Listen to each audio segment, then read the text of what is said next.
Di tahun 2017-an, ketika saya sedang menganggur, saya menganggur itu kurang lebih hampir 4 bulanan.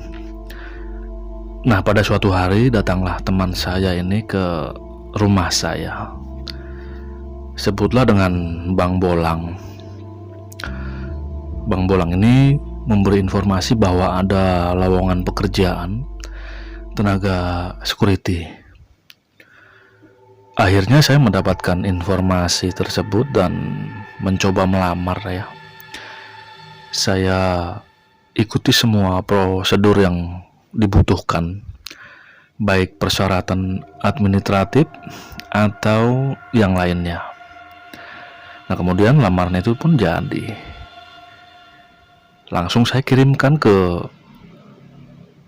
tempat yang membutuhkan lamaran itu. Tidak sampai seminggu, saya pun dipanggil untuk mengikuti tes administrasi ya. Saya ikut-ikut itu.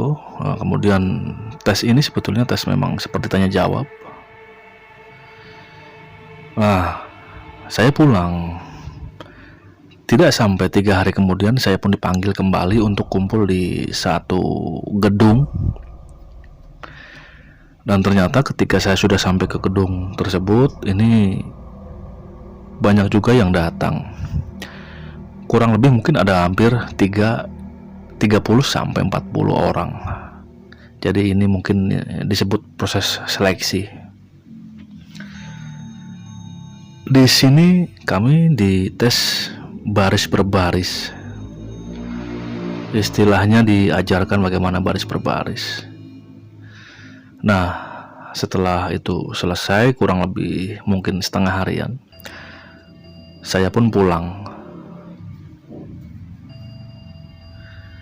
Nah, kemudian sekitar 1 minggu, akhirnya saya ditempatkan di satu tempat.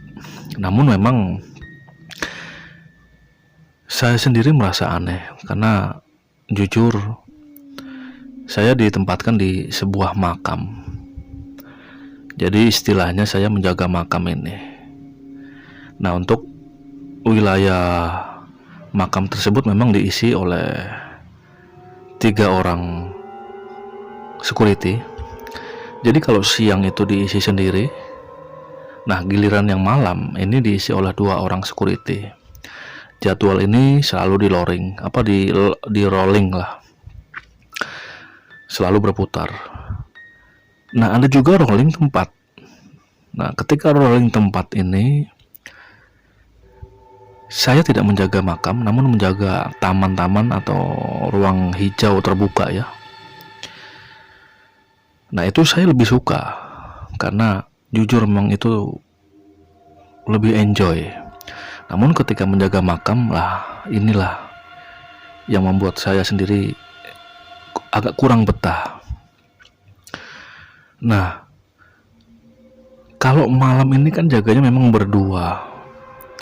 Memang di dalam makam itu di depannya itu seperti ada pos security. Nah, di situ memang ada WC-nya juga.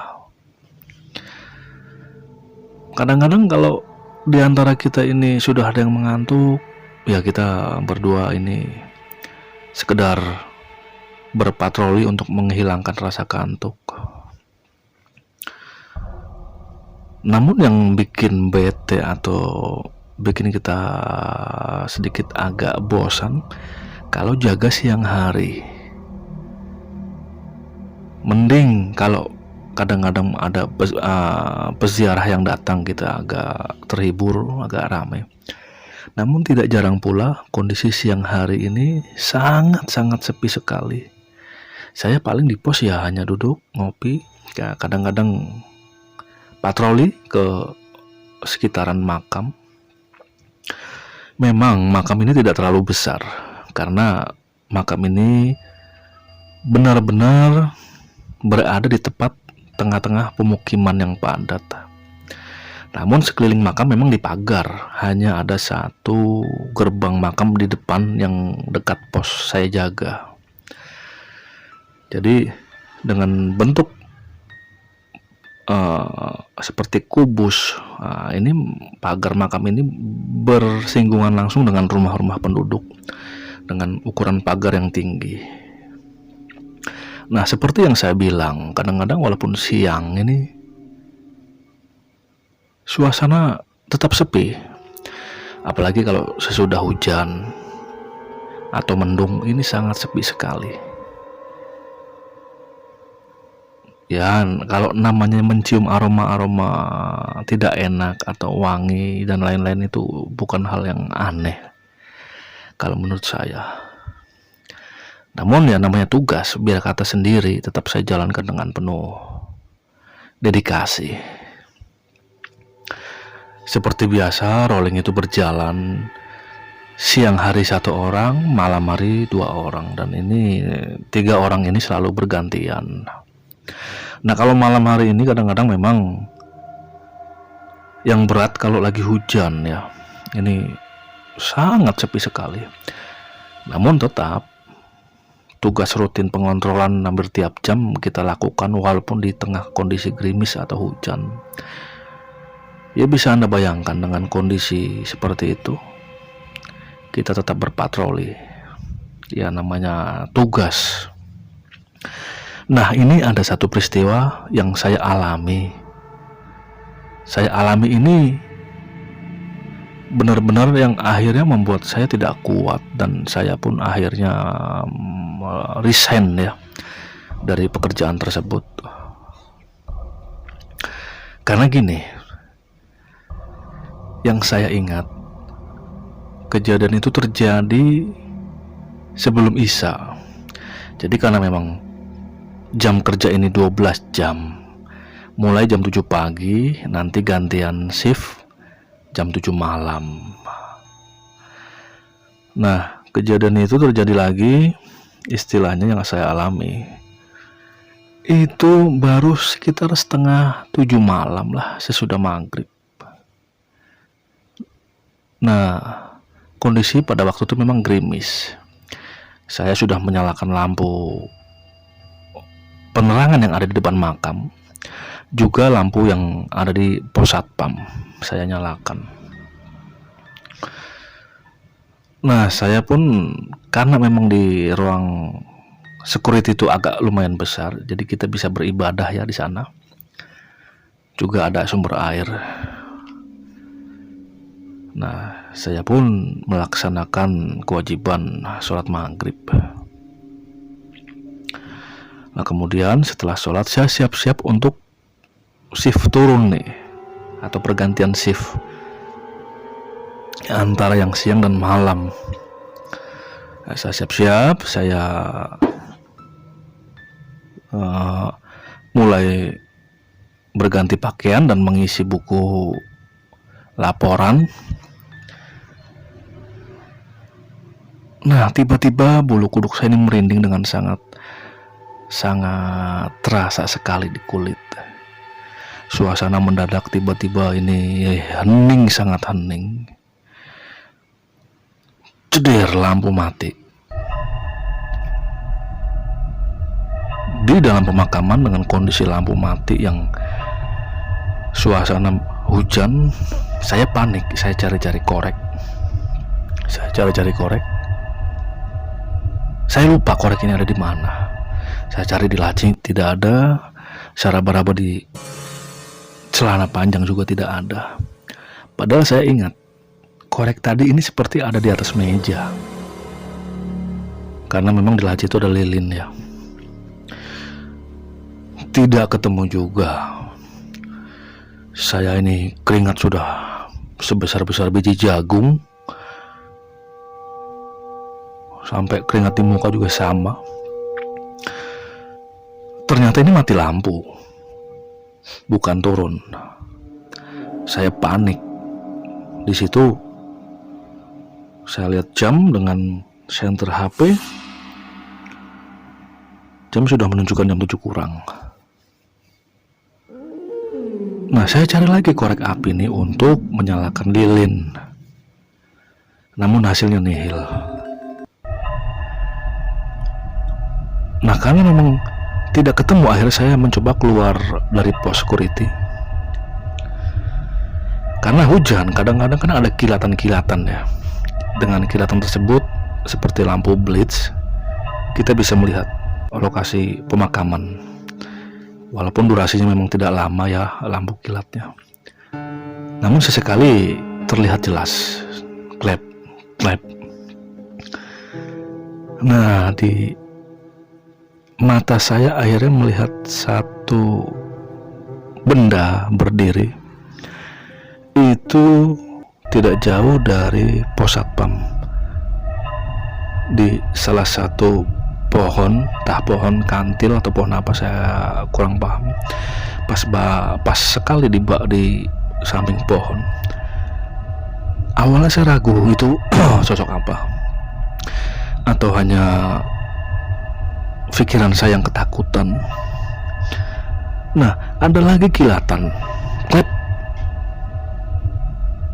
Di situ saya lihat satu sosok pocong sedang berdiri di bawah pohon. Mata saya terbelalak. Saya kaget bukan kepalang. Kilatan itu ada lagi, agak lama. Klap. Sosok itu masih ada berdiri, namun posisinya memang membelakangi saya. Udah pas melihat sosok itu, saya langsung masuk ke pos security. Langsung saya masukkan peralatan yang saya punya, karena niat saya langsung mau keluar dari pos, dari pemakaman, dan nyebrang itu memang kan ada warung ya. Saya rencana mau ke sana. Dan ketika semua alat yang sudah saya masukkan ini, saya sudah siap. Nah, saya kunci ini pos satpam. Saya dengan perlahan-lahan saya berjalan agak cepat. Tapi tahukah yang saya lihat lagi? Ternyata sosok itu, sosok yang menyerupai guling itu sudah ada di depan gerbang makam. Saya takut, serba salah, ini mau keluar tapi seperti dihadang. Udah, saya nekat, saya lari, saya terabas sambil saya berdoa. Saya melewati sosok itu. Namun gilanya lagi, saya sempat-sempatnya penasaran. Sambil berlari, saya penasaran melihat seperti apa wajahnya. Dan ternyata memang itu wajah sosok tersebut masih penuh dengan kain kapas dan tertutup kain kafan. Pokoknya seram sekali.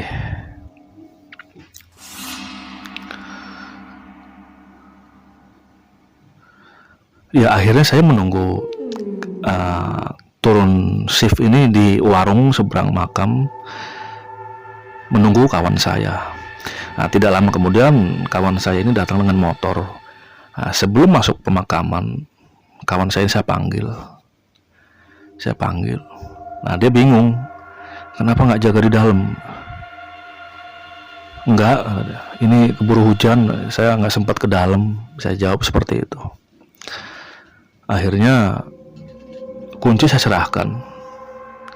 Saya pun kembali siap-siap pulang dan langsung mengambil motor yang memang sebetulnya masih di dalam. Ini juga saya lupa. Logikanya lupa saya sampai saking ketakutannya. Akhirnya saya pamit pulang. Dan hal ini tidak saya ceritakan kepada kawan saya sampai saat ini. Dan besok-besoknya ketika saya jaga, ketika sudah menjelang sore ya, saya sempatkan sholat maghrib dulu. Lalu saya langsung siap-siap ini di depan gerbang dengan bangku plastik. Saya berjaga di situ. Mungkin memang kelihatannya aneh. Ini kadang-kadang motor atau mobil lewat ini kadang-kadang melihat seperti aneh. Kenapa jaganya di depan makam? Nah, itu namun tidak menjadi soal bagi saya. Mungkin tidak sampai 1 atau 2 bulan yang saya ingat.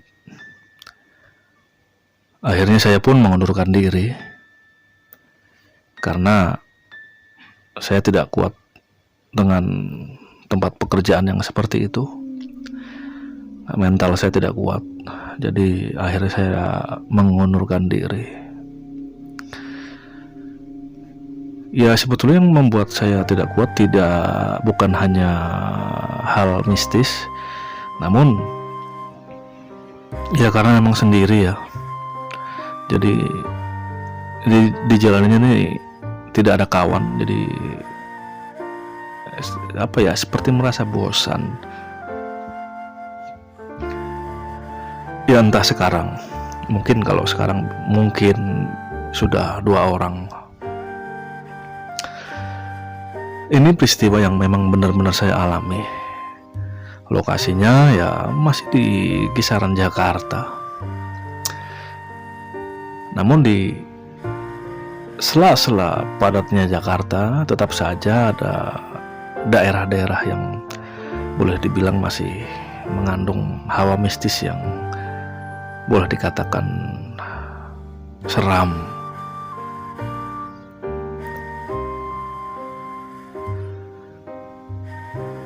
Demikian pengalaman saya.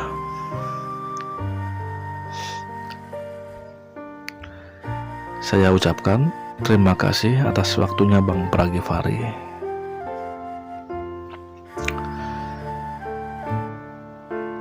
Iya, tadi adalah cerita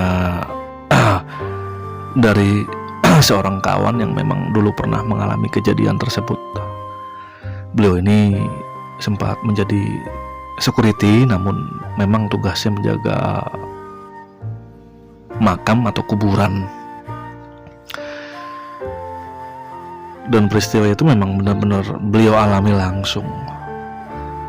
Karena tidak kuat, akhirnya beliau pun mengundurkan diri.